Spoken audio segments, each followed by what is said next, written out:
वो महान खिलाड़ी जिसके हौसले और विश्वास ने इतिहास रचा। भारत को पहली बार विश्व चैंपियन बनाने वाला जाबाज ऑलराउंडर। वो खिलाड़ी जिसने फुटबॉल की जगह क्रिकेट को चुनकर बनाया करियर और फिर रच दिया इतिहास। वो खिलाड़ी जिसको सुनील गावस्कर जैसे महान बल्लेबाज नहीं था पसंद। आखिर क्यों जिम्बाब्वे के खिलाफ खेली गई 175 रनों की पारी को रिकॉर्ड नहीं किया गया। साल 1932 भारतीय क्रिकेट के लिहाज से वो साल था जब भारतीय क्रिकेट का आगाज हुआ था। उस समय भारत के लाखों लोग अंग्रेजों के इस खेल को बहुत ही दिलचस्पी से स्वीकार कर चुके थे और भारतीय टीम देसी और विदेशी धरती में अपने देश के गौरव को विश्व भर में मान सम्मान बढ़ा रही थी। साल 1975 में जब पहला विश्व कप खेला गया तब ऐसा लगा कि हमारे पास अपने देश प्रेमियों को एक और खुशी देने का वक्त आ गया है। लेकिन लगातार 2 विश्व कप में भारतीय टीम का प्रदर्शन इतना निराशाजनक था कि वह चैंपियन नहीं बन सकी। लेकिन विश्व कप के तीसरे संस्करण में 25 जून 1983 को जो हुआ वह भारतीय क्रिकेट के लिए एक इतिहास बन गया और इतिहास को रचने वाला जाबाज ऑलराउंडर था, जिसने भारतीय क्रिकेट को न सिर्फ लीड करते हुए बल्कि अपने खेल से भी विरोधियों को नस्तनाबूद कर दिया था। आज 40 साल बाद भी 1983 विश्व कप की जीत कई मायनों में तो खास ही है और वो खिलाड़ी भी। उस खिलाड़ी ने क्रिकेट का मक्का कहा जाने वाला लॉर्ड्स मैदान की बालकनी में प्रूडेंशियल वर्ल्ड कप की ट्रॉफी हाथ में लेकर मुस्कुराता हुआ चेहरा जब दुनिया की नज़रों में आता है तो वह तस्वीर आज भी करोड़ों भारतीय प्रशंसकों की चेहरे पर सुकून ले आता है। आप देख रहे हैं चक दे क्रिकेट की खास पेशकश और आज हम अपने वीडियो में बात करने वाले हैं क्रिकेट के एक ऐसे होनहार कप्तान ऑलराउंडर खिलाड़ी की जिसने भारतीय क्रिकेट के लिए वह गौरवान्वित पल लाने का काम किया, जिसके लिए करोड़ों भारतीय आज भी उसके कर्जदार हैं। जिसने पहली बार भारत को विश्व कप जितवाया था वो कोई और नहीं, भारत का पहला जेन्युइन फास्ट बॉलर और महान ऑलराउंडर, आत्मविश्वास से लबरेज कप्तान कपिल देव थे। आज हम अपनी वीडियो में इसी जाबाज खिलाड़ी की बात करने वाले हैं। साथ ही आपको ये भी बताएंगे कि कपिल देव ने विश्व कप जीतने के लिए ऐसा क्या खास किया था और क्यों जिम्बाब्वे के खिलाफ 175 रनों की खेली गई उस पारी को दुनिया ने दोबारा नहीं देखा और कैसे विश्व कप की जीत के बाद देश का एक एक बच्चा कपिल देव बनने की इच्छा रखने लगा।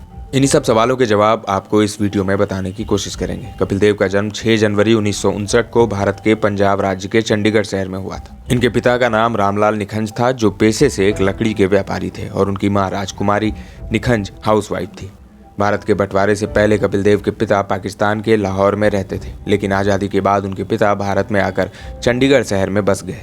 कपिल देव अपने 7 भाई बहनों में 6ठे नंबर पर थे।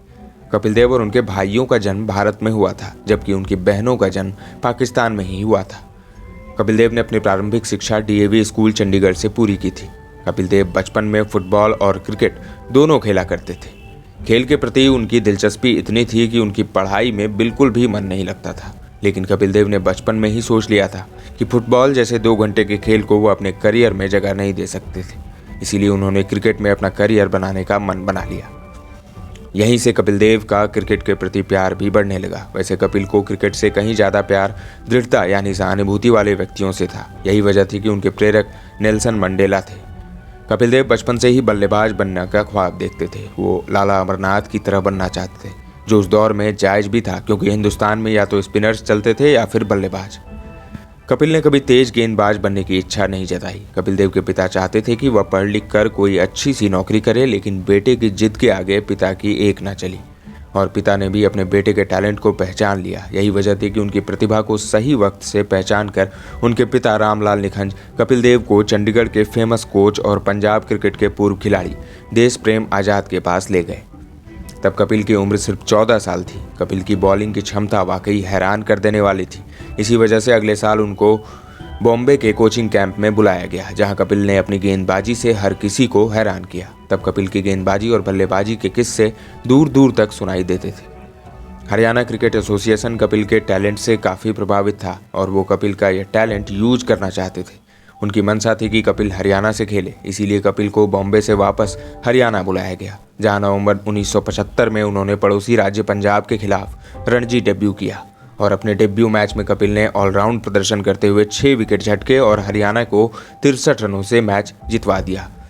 कपिल का यह सीजन काफ़ी शानदार रहा था, जहां उन्होंने इस सीजन में कुल 30 मैचों में शानदार 121 विकेट लिए थे। इस बीच कपिल पर नेशनल टीम के चयनकर्ताओं की नज़र भी पड़ रही थी, इसीलिए नहीं कि वो अच्छे बल्लेबाज थे या गेंदबाज हैं, बल्कि इसीलिए कि उनकी गेंदें तेजी के साथ बाउंस होती थी और वो किफ़ायती गेंदबाजी भी कर रहे थे।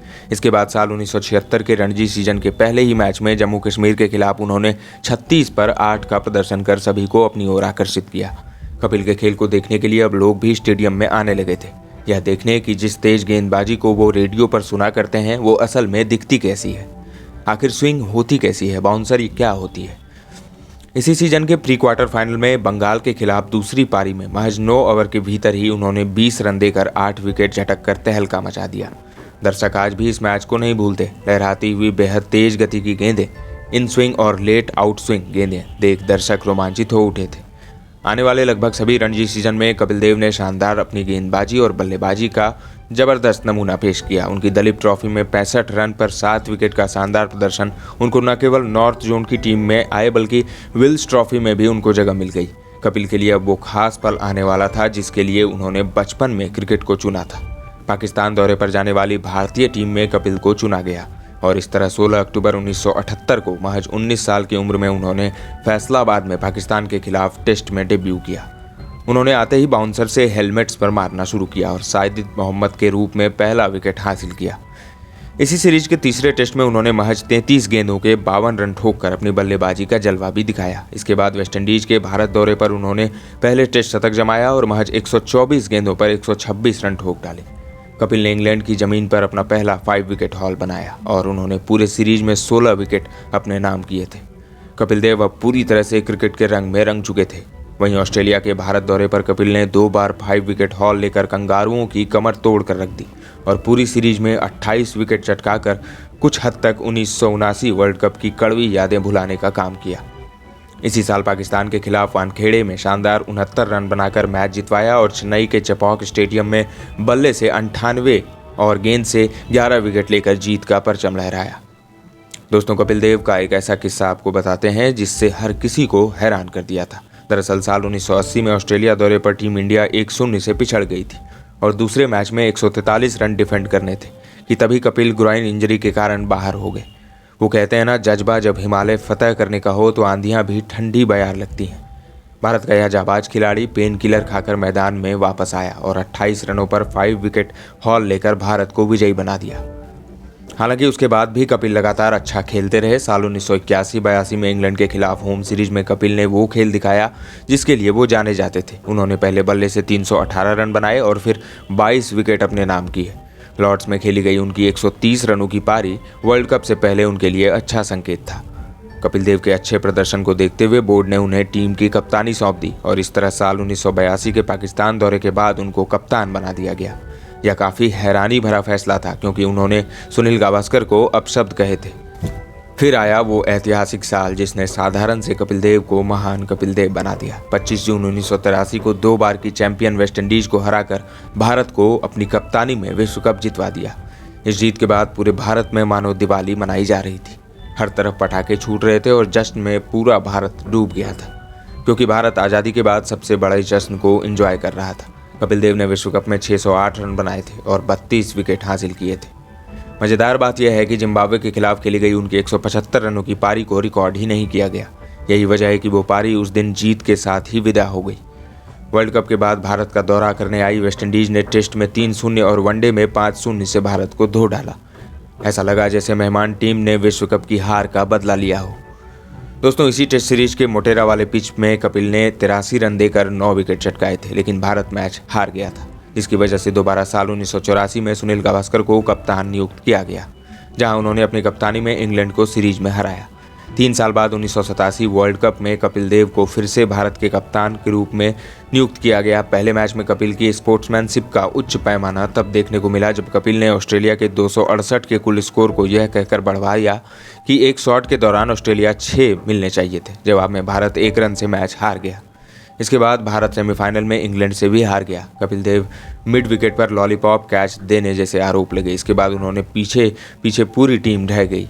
उसके बाद कपिल ने कभी कप्तानी नहीं की। कपिल का कप्तानी करियर रोलर कोस्टर राइड की तरह रहा। उनके और गावस्कर के बीच मनमुटाव की खबरें आने लगी। कप्तानी को लेकर कई बार दोनों एक दूसरे से बात भी नहीं करते थे। हालांकि बाद में दोनों ने माना कि ख्यालों में इत्तिलाफ जरूर थे लेकिन मनमुटाव नहीं, यानी मतभेद थे, मनभेद नहीं। दोस्तों बात की जाए उनकी गेंदबाजी की तो कपिल लेट आर्म से बॉलिंग किया करते थे। इससे उनको आउट स्विंग कराने की काफ़ी फायदा मिलता था। इसके अलावा टेलेंडर्स को निपटाने के लिए उन्होंने 80 के दशक में इन स्विंग यॉर्कर्स को इजाद किया, जो आगे चलकर बल्लेबाजों के लिए नासूर बनी। आपको जानकर हैरानी होगी कि कपिल ने 5 सालों में ही 250 टेस्ट विकेट पूरे किए थे। हालांकि साल 1984 में घुटने की सर्जरी के बाद से उनकी गेंदबाजी की धार कम हो गई, उनको थोड़ा बहुत जंप भी कम हो गया। इसके बावजूद उन्होंने 434 टेस्ट विकेट लेकर एक रिकॉर्ड बनाया, जो कि अपने आप में एक विश्व रिकॉर्ड हुआ। साल 1990 में लॉर्ड्स में फॉलो ऑन के लक्ष्य को पार करने के लिए कपिल देव ने लगातार 4 छक्के जड़ दिए। ये वही मैच था जहां ग्राहम ग्रूच ने 333 रनों की मैराथन पारी खेली थी। उस समय के महान अंपायर डिकी बर्ड ने कपिल को सबसे महान ऑलराउंडर्स में से एक माना था। साल 1985 के बाद कपिल वनडे क्रिकेट में एक पिंच हिटर के तौर पर उपयोग में लाए जाने लगे। यही वजह थी कि 1992 के वर्ल्ड कप में उनका स्ट्राइक रेट 125 का था, जो कि मिनिमम 100 बॉल्स खेलने वालों में सबसे ऊपर था। साल 1994 न्यूजीलैंड के खिलाफ रिचर्ड हेडली का रिकॉर्ड तोड़ते हुए शानदार 434 टेस्ट विकेट लेने के बाद बेहतरीन ऑलराउंडर्स में से एक कपिल देव ने संन्यास ले लिया। कपिल देव रिटायरमेंट के बाद साल 1999 में भारतीय टीम के कोच बने थे। उनकी कोचिंग में भारत केवल 1 टेस्ट जीता और 2 टेस्ट सीरीज हारा, जिनमें से एक तो अफ्रीका के खिलाफ होम सीरीज थी। मनोज प्रभाकर द्वारा फिक्सिंग के आरोप लगने के बाद उन्होंने कोचिंग से इस्तीफा दे दिया था। इसके बाद 5 सालों बाद साल 2004 में उनको उस भारतीय टीम का बॉलिंग मेंटर कोच बनाया गया, जिसमें भारत पाकिस्तान का दौरा करने वाली थी। कपिल के नाम एक उपलब्धि तब जुड़ी जब अक्टूबर 2006 में उनको नेशनल क्रिकेट अकेडमी का चेयरमैन नियुक्त किया गया। साल 2002 में विजडन ने उनको सदी का सबसे महान भारतीय खिलाड़ी चुना। इसके बाद साल 2008 में उनको भारतीय आर्मी के लेफ्टिनेंट कर्नल की उपाधि दी गई। इसके अलावा उनको अर्जुन अवार्ड, पद्मश्री, पद्म भूषण भी मिला है और साल 2010 में Kapil Dev ICC hall of fame में शामिल हुए। दोस्तों अगर बात की जाए कपिल देव के निजी जिंदगी की तो उन्होंने रोमी भाटिया से साल 1980 में शादी की और उनकी एक बेटी है जिसका नाम अमिया है। दोस्तों कपिल ने 4 किताबें भी लिखी हैं, जिसमें से 3 तो ऑटोबायोग्राफी हैं और चौथी सिख धर्म पर है। अब नजर डालते हैं कपिल देव के क्रिकेट करियर पर। कपिल देव ने 131 टेस्ट मैचों में 31 की औसत से 5248 रन बनाए, जिसमें उनके 8 शतक और 27 अर्धशतक शामिल हैं। टेस्ट क्रिकेट में ही कपिल 434 विकेट अपने नाम कर चुके हैं, जिसमें 23 बार 5 विकेट हॉल और 2 बार 10 विकेट हॉल लेने का अद्भुत कारनामा किया है। कपिल देव के वनडे करियर को देखें तो उन्होंने 225 ODI मैचों में 23 की औसत से 3783 रन बनाए हैं। कपिल के नाम ODI में सिर्फ 1 शतक है, जो उन्होंने जिम्बाब्वे के खिलाफ लगाया था। ODI क्रिकेट में कपिल देव कुल 253 विकेट हासिल कर चुके हैं। दोस्तों इस महान ऑलराउंडर कप्तान के घरेलू क्रिकेट पर नजर डालें तो उन्होंने 275 फर्स्ट क्लास मैचों में 18 शतक के साथ 11,356 रन बनाए, तो वहीं 835 विकेट भी चटकाए हैं। इसी घरेलू क्रिकेट के लिस्ट ए मैचों में 309 मैचों में 2 शतक के साथ 5,461 रन। इस बीच कपिल ने 335 विकेट भी अपने नाम किए। दोस्तों कपिल जैसे महान खिलाड़ी भारतीय क्रिकेट में हमेशा याद रहेंगे। दोस्तों यह कपिल देव ही थे कि भारत ने पहली बार विश्व कप जीतने का स्वाद चखा था।